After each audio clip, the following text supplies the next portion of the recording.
Assalamualaikum warahmatullahi wabarakatuh. Perkenalkan, nama saya Fazal Hisobrina, NIM 222060034 dari Prodi PGMI kelas 6A. Di sini saya akan mempresentasikan tentang manajemen sekolah di MI An-Najah, Johor Wates, Kabupaten Kediri. Langsung saja di sini saya akan membahas tentang 4 manajemen sekolah. Yang pertama yaitu ada identitas sekolah, yang kedua struktur sekolah, yang ketiga yaitu tugas sekolah, dan yang keempat yaitu analisis SWOT. Selanjutnya yaitu ada identitas sekolah.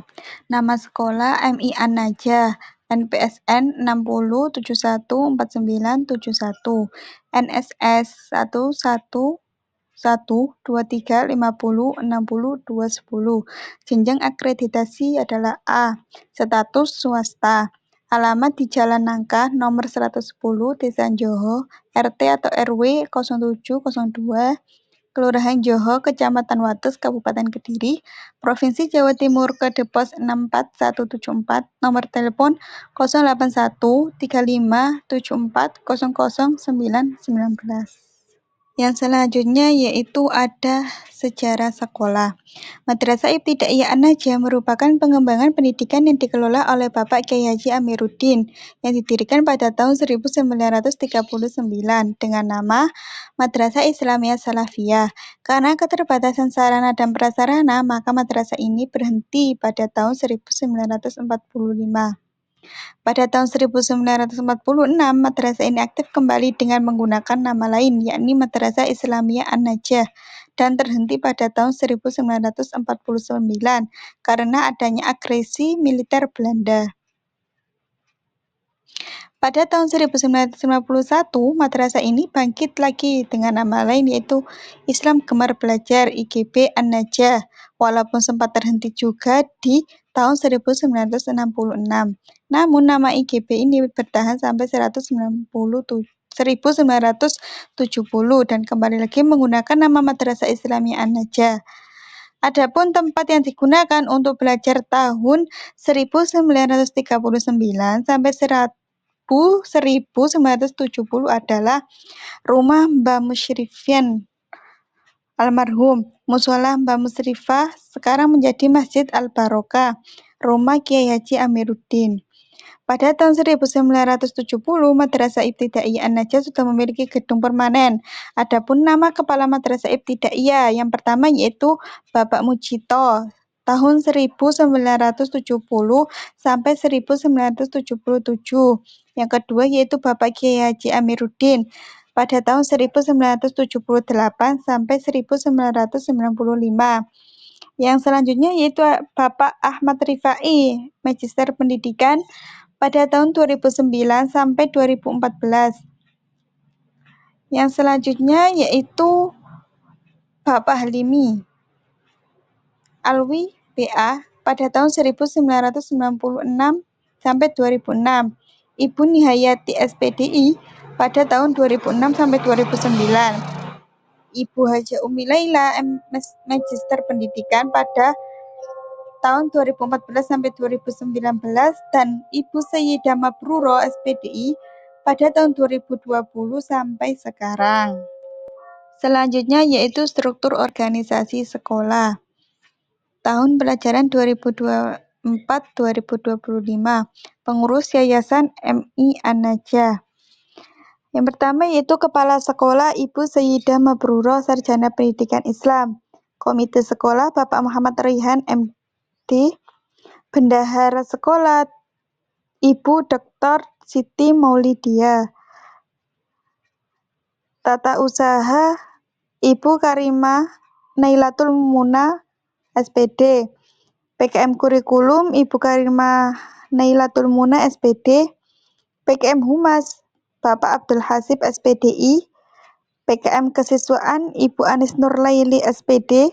PKM Sarpras Ibu Taslimatul Fuada SPDI. Yang pertama di sini ada guru bidang studi, ada guru pembimbing ekstrakurikuler, guru pembimbing mapel, siswa, wali kelas, dan tenaga lainnya. Selanjutnya yaitu deskripsi tugas. Yang pertama yaitu pengurus yayasan An-Najah. Pengurus yayasan adalah salah satu komponen yayasan yang mempunyai wewenang yang tidak dapat diserahkan kepada komponen yayasan lainnya. Tugas dari ketua yayasan yaitu bertanggung jawab terhadap keseluruhan perencanaan, pengawasan, evaluasi, dan tindak lanjut pelaksanaan seluruh hal yang menyangkut orang, kegiatan dan pembiayaan dalam rangka pengembangan sekolah, serta mengkoordinasikan struktur yayasan yang ada di bawahnya. Yang selanjutnya yaitu ada deskripsi tugas dari kepala sekolah.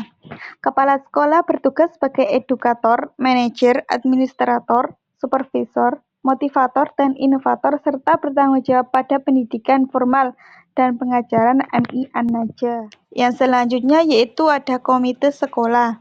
Komite sekolah bertugas dalam memberikan pertimbangan dalam penentuan dan pelaksanaan kebijakan pendidikan di sekolah. Komite sekolah turut serta dalam mendukung pelaksanaan program-program sekolah yang bertujuan untuk meningkatkan mutu pendidikan dan membantu bekerja sama dengan tim pengembang lainnya. Yang selanjutnya yaitu bendahara sekolah. Bendahara sekolah bertugas menerima dan mencatat pemasukan dana dari berbagai sumber, seperti dana BOS, mencatat setiap pemasukan dengan teliti ke dalam buku kas atau sistem keuangan sekolah, mengeluarkan uang sesuai dengan APBS atas persetujuan kepala sekolah, membuat laporan keuangan bulanan, semesteran, dan tahunan. Selanjutnya yaitu tugas dari TU. TU adalah bagian dari unit pelaksanaan teknis penyelenggaraan sistem administrasi dan informasi pendidikan di sekolah. Tugas tata usaha adalah menyusun program kerja tata usaha sekolah, pengelolaan keuangan sekolah, pengurusan administrasi ketenagaan dan siswa, penyusunan administrasi pelengkap sekolah, penyusunan dan penyajian data atau statistik sekolah. Selanjutnya yaitu tugas dari wakakurikulum. Wakakurikulum adalah seseorang yang diberikan jabatan sebagai wakil dari kepala sekolah. Tugas dari wakakurikulum yaitu menyusun program pengajaran, program tahunan, dan program semester, menyusun kalender pendidikan, menyusun SK pembagian tugas mengajar guru dan tugas tambahan lainnya, menyusun jadwal pelajaran, menyusun program dan jadwal pelaksanaan UAS atau UTS. Selanjutnya yaitu tugas dari PKM Humas. Menyediakan informasi mengenai kebijakan sekolah, kegiatan dan perkembangan siswa, menjalin kerjasama dengan instansi pemerintah, swasta, dan organisasi masyarakat, mengadakan acara sekolah yang melibatkan masyarakat. Yang selanjutnya yaitu tugas dari wakakesiswaan.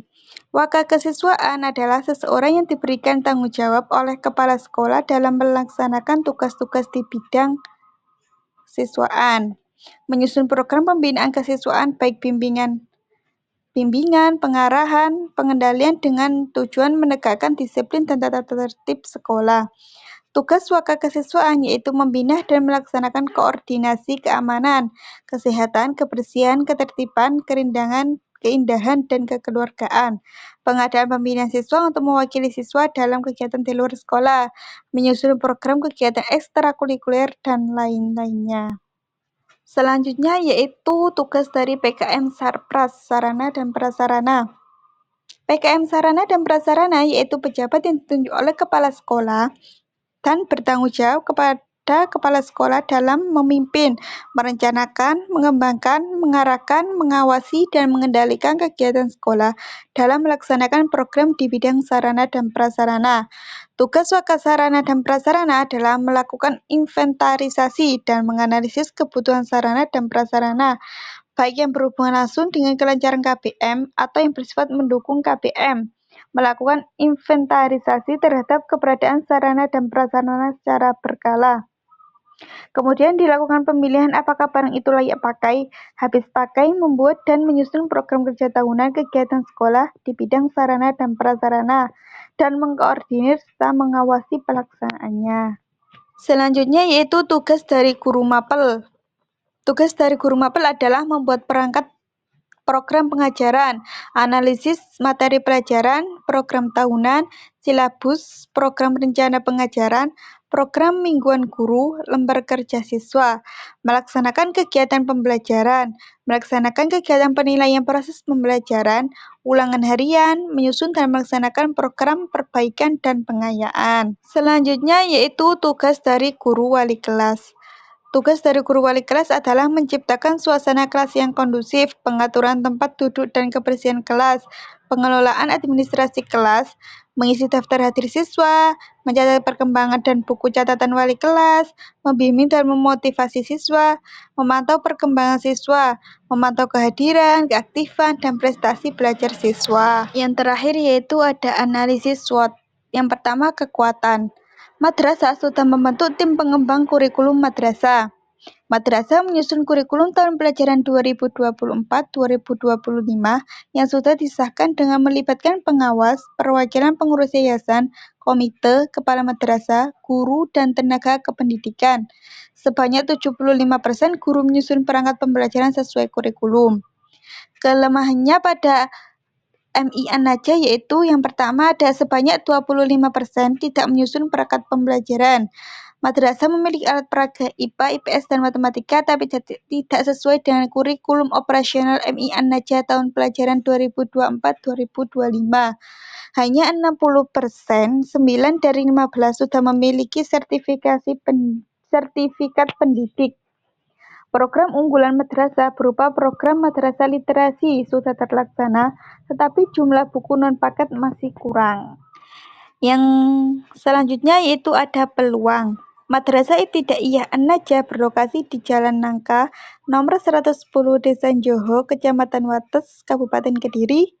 Latar belakang dari penduduk sekitar Madrasah Ibtidaiyah An-Najah adalah tingkat ekonomi menengah ke bawah. Madrasah Ibtidaiyah An-Najah juga hadir di tengah-tengah masyarakat untuk menyadarkan kebutuhan terhadap pendidikan. Kemudian hadirlah Madrasah Ibtidaiyah An-Najah dengan menyuguhkan pendidikan yang berkualitas dan terjangkau berbasis agama. Yang terakhir yaitu ada ancaman. Yang pertama ada standar isi. Madrasah perlu mereview kurikulum setiap tahun dengan melibatkan semua anggota TPK dan madrasah perlu mensosialisasikan kurikulum dengan semua pemangku kepentingan. Selanjutnya yaitu ada standar proses. Silabus perlu dikembangkan sesuai perubahan dan kebutuhan untuk setiap mata pelajaran termasuk muatan lokal. Banyaknya sekolah unggulan di sekitar sekolah. Sekian penjelasan dari manajemen sekolah di MI An-Najah Joho Wates. Terima kasih. Wassalamualaikum warahmatullahi wabarakatuh.